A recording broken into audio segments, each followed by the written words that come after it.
So today we'll be reviewing the Maono AU A04 podcast microphone, and I'll show you my setup, which is quite simple and very affordable one for anyone who wants to start streaming or making YouTube videos. I had recently announced that I'm giving away the new iPad Air and the iPad Mini. All you have to do to enter is like this video, subscribe to the channel and comment down your social media handle along with which device you would like to win. I'm Raj, you're watching Simply Techie, and let's get started.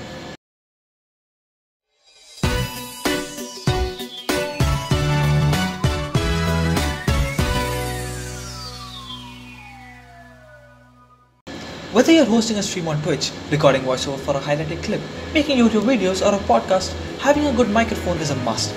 While recording, having a good audio clarity will help you while editing. If there is too much noise in the background, what happens is that when you try to reduce the noise, it might end up making the audio worse or maybe even make you sound like a robot. If you're getting started or looking to get an affordable microphone, here is the Maono AU A04 studio set. Its price was Rs 3,999 during the initial purchase of this device, but is currently priced at Rs 4,300 or $48.99. In the Indian Amazon market, very often you can see a lot of offers for this microphone. Now let's open the package.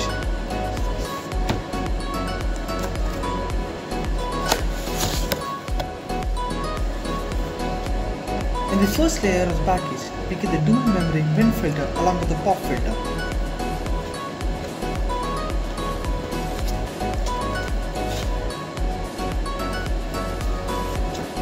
In the second layer, we get the microphone, a USB cable, a boom arm stand, the desk clamp and the shock mount.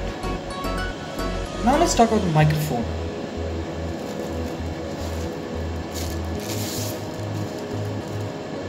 First, let's talk about the build quality. It has a matte black finish with the company's logo facing the front. It is a condenser type microphone with a cardioid pickup pattern. What is a cardioid pickup pattern? Well, for those who are new to this, every microphone has a pickup pattern. Lavalier microphones use an omnidirectional pickup pattern, which means that the microphone picks up sound from all the directions.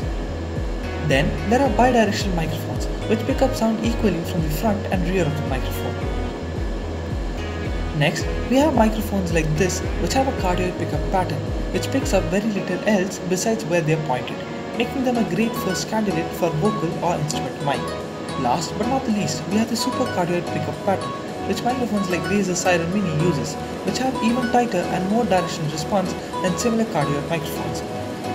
This is actually a very big reason why I decided to upgrade. When I start recording, God knows how and why, everything around me goes very loud.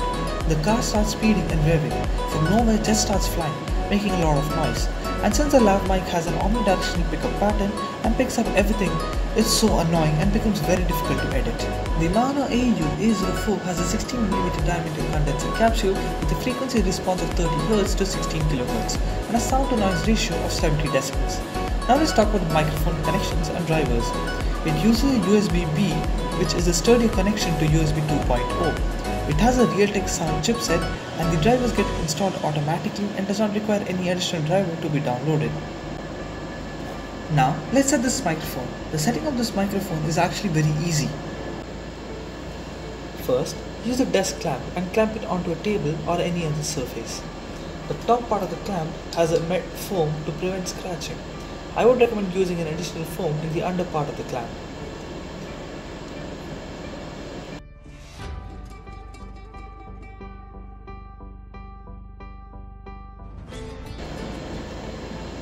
Attach the boom arm to the clamp and then screw in the shock mount.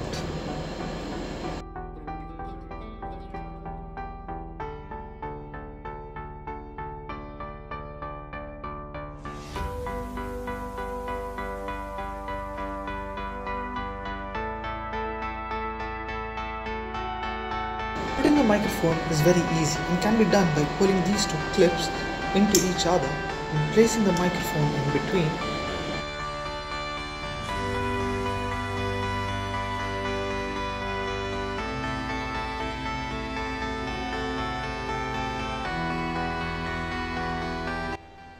To verify if the mic is working perfectly, go to the sound settings, click on the recording tab and check if the microphone is connected and working properly.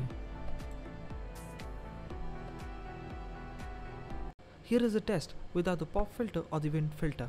This is Maono AU A04 podcast microphone set. Now here is a test with the pop filter and the wind filter attached. This is Maono AU A04 podcast microphone set.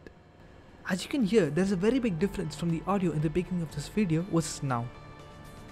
Now I'll show you my setup. So I'm using my phone to record this video using the Droidcam OBS application connected to OBS Studio. I have two ring lights placed both on my left and my right, with the right one having 30cm diameter and just priced at $10, and the left one 15cm diameter with just $5. I have set both of them to a warm color tone, as you can see. I have set it on both the sides to get a softer tone. I used to have trouble using my phone to record my videos, as I did not have any audio card. I connected my lavalier microphone to the phone and used the Woo Mic application to connect it to my computer to record videos. I had some problem using it directly, so what I did was I just made a DIY wind filter using an old jersey and the top part of the Malteser's bucket and placed a 6mm nut along with a L bracket, which I made several bends on so I can clip the microphone to the bracket. After that, I had an old microphone, so I took the cap which had a foam inside it to act as a pop filter. Even though the lavalier microphone had a pop filter on, I was still getting some popping effect. In the end, this is what it finally looked like. And the bulb. I used my dad's old Handycam, the Sony Handycam HDR XR550, which has a 1080p resolution and a 12MP sensor. The problem was that the color of the video, even with all the lights on and adjusting the exposure settings, the video was still dark and had to be adjusted while editing the video. So that is the reason why I shifted from this recording device to my phone. I have a dual monitor setup with another boom arm placed right behind the monitor, which I am using currently to hold my phone. Instead of using Stream Deck, I'm using my old Lenovo tablet, the A5500HV. It was released I guess around 2013-2014. It has only 1GB RAM and 16GB of storage, but it's still very handy and works perfect. Like hardware wise, the only upgrade I did was the battery and the software. The battery was 4200 mAh but is currently 15,000 mAh. It was also a small DIY project that I did during my free time using old power bank parts along with some custom ROMs. So this is what it finally looks like.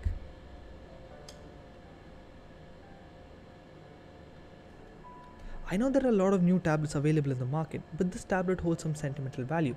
So I'll be using it till either it dies or completely gets outdated and is no longer functioning. I'm currently using the free version of Touch Portal application to control my OBS Studio. It gives you 2 pages to control for free. It is very easy to set up and use, though to create more buttons for complicated tasks, it will require some learning curve, but it's very easy to use. I have a CPU fan from my previous desktop set up on my right side, as even though with 2 air conditioners turned on, it still gets quite warm. I mostly use it to cool down my legs and place it under the table. In the end, this is a very affordable setup that anyone can build, and in the case of the microphone, the Maono AU A04 is a great microphone for recording podcasts and making videos. The sound to noise reduction quality is just perfect, making it easy to edit the audio and enable noise reduction without much change in the audio quality. The build quality is also very great. The links to purchase all of these devices are available in the description. Again, this is a simple reminder. I had recently announced that I'm giving away the new iPad Air or the iPad Mini. All you have to do to enter is like this video, subscribe to the channel and comment on your social media handle along with which device you would like to win. That's all folks, hope you like this video. Thank you for watching and see you soon.